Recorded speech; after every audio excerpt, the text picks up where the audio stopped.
All right, this is Algebra 2, Lesson 99 on page 409. Do not forget to like, subscribe, and hit that notification. I always forget one. Leave a comment. A nice one. A nice one. That's Favorite right. Bible verse. My students would appreciate a nice comment. Okay, today is absolute value inequalities. So we're going to have something like the absolute value of x is less than 4, or the absolute value of x greater than or equal to, let's not do a negative one yet, to 3. Something like that. All right?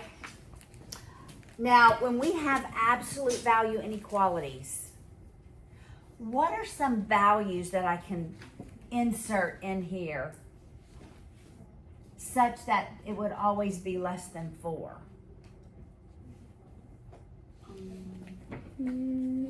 Yes? 3, 2, or 1. 3, 2, or 1, or 0. Are there any other values? Yes? Negative 1 and 2 and negative 3. That is correct. But it's not negative 4, is it? So 100% of the time, whenever you're looking at absolute value inequalities, you have to look at 2 equations. Always. So you drop the absolutes and you solve it this way. So it's that. And then what we're really doing is we're looking at the opposite of that has got to be less than 4, because we can take negatives, and if I multiply that by a negative, what happens to the sign? Changes. The sign changes directions. Okay? So when you have an absolute, you have to just drop the bars, and then you drop the bars, change the sign, change the sign. Got it? So leave it as is without the absolute bars, and then you drop the bars, change the sign, change the sign. Yes? Why is the negative up front? It could have been in here. Because like Leah said, we can go negative 3, negative 2, negative 1. Also satisfies that. And we always graph these as reals. Do I have an open indicator or a closed indicator? Open. And it's everything in the middle. All right, so I can't just say it's less than 4. I cannot just do that, because that is not correct.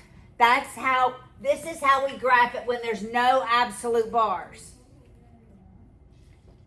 Got it? When we have absolute bars, we have to consider just dropping the sign, the absolute bars, dropping the absolute, change the sign, change the sign. Okay? So always, when we have absolute value inequalities, you're going to look at 2 equations. Got it? As is, change the sign, change the sign. Got it? All right. Same thing with this one. We would have to just drop the bars and then change the sign, change the sign. Yes. So do you just automatically know that it's going to be between 3 and negative 3? Well, this one's not. Okay. The less than, not tan. Less than is always in between. And that is a conjunction. But when we have greater than, what do we have? A disjunction. We have a disjunction because this is less than or equal to -3, and this is greater than or equal to 3. So your greater thans are going to be a disjunction. All right? Less than conjunction, greater than disjunction.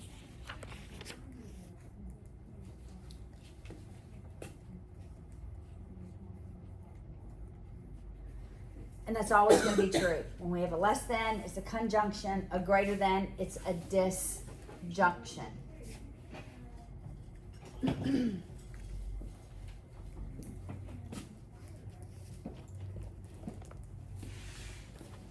All right, how would I write this in interval notation? Or parenthesis, -4, comma, or 4 parenthesis. Because it's an open interval. We use parentheses with an open interval. All right, now, how would I write this disjunction? Bracket 3. Well, it'd be parentheses, negative, Infinity? infinity, comma, U. -3, bracket? bracket, then a little U. u, And then bracket. Bracket. yes, 3. yes, And then infinity? yes, Parenthesis. Parentheses. right, because parentheses is not a number that can actually be reached, all right? Does it matter the order that you put those in? It does, smallest to biggest, yes. I probably wouldn't take off, but you should write it in order. All right, look at example 2 on page 410.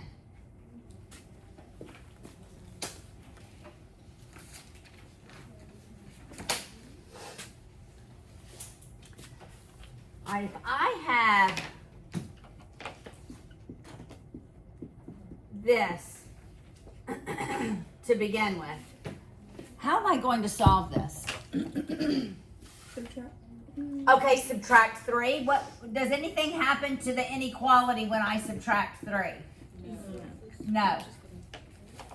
Okay, now what do I do? What's divide by -1? When I divide by -1, I change the sign.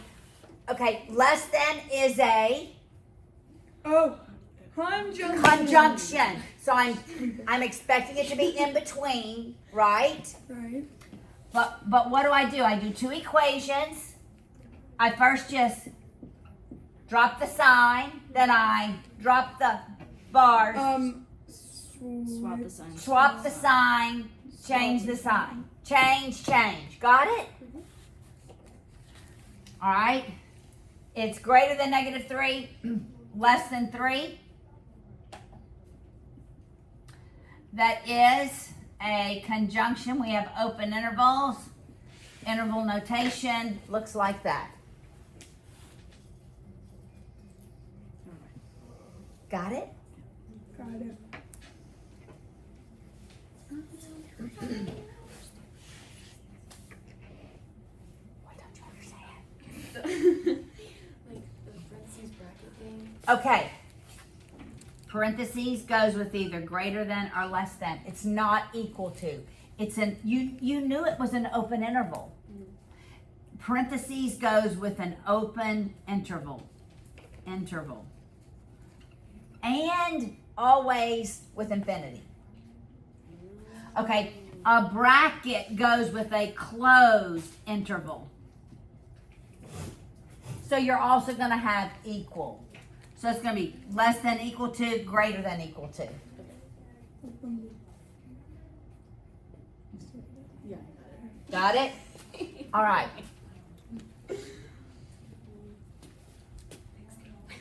Let's look at example 3. Here we have, again, I need the absolute, this absolute I need this absolute by itself.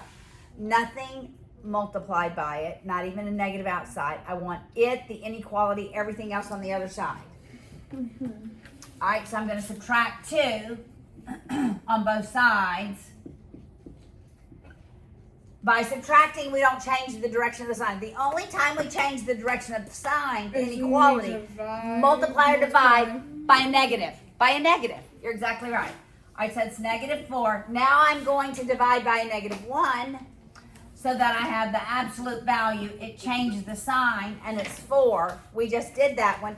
Greater than is, no, we didn't do this one. Greater than is a Disjunction. disjunction. Yes. So I'm expecting it to go away from each other, okay? I drop the absolute, solve as it is. I drop the absolute, change the sign, change the sign. Got it? Is this the whole lesson? Almost. All right, so less than -4. I was expecting it to be a disjunction. Greater than 4. So when you initially isolate your absolute, you should know what you're expecting. Either a conjunction or a disjunction. Less than conjunction, greater than disjunction. Got it? Now, yes. When you divide by a negative, is that when you flip the sign? Yes. Divide or multiply. Either one. All right, now, what if I have something like this? All right, what if I have the absolute value of x is less than -4?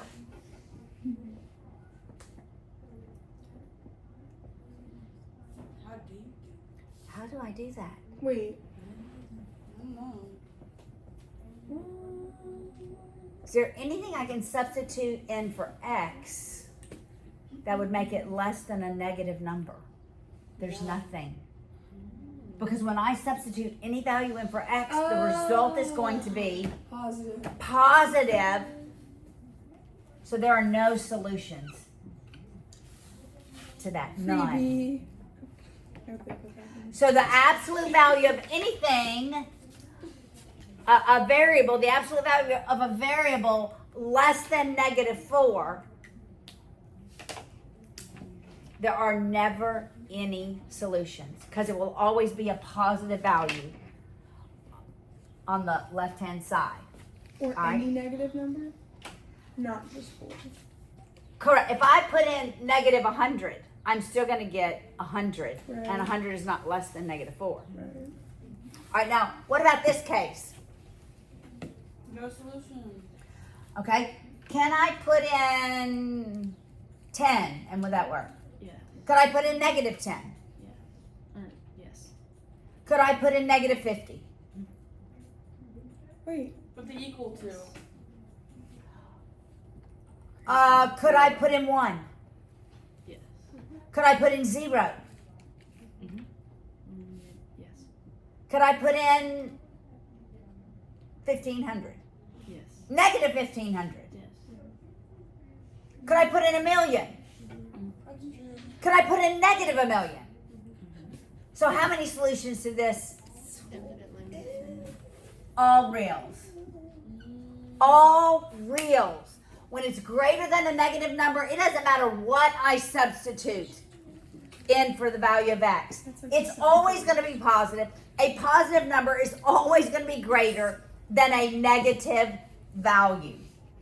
So, these are the two exceptions to making the two equations. If it is less than a negative number, there's no solutions. If it is greater than a negative number, it is every real number. All right, so these are two exceptions. When you see something like this, I'm not dropping the sign, changing. I'm automatically knowing the answer. But it has to be in this form. Because if I had something like this, I don't know that we're going to end up with a negative value. I have to leave the absolute on one side and move everything to the other side to know if this side is in fact a negative number. Does that make sense? All right. So 2 exceptions. Otherwise, less than is a conjunction, greater than is a disjunction.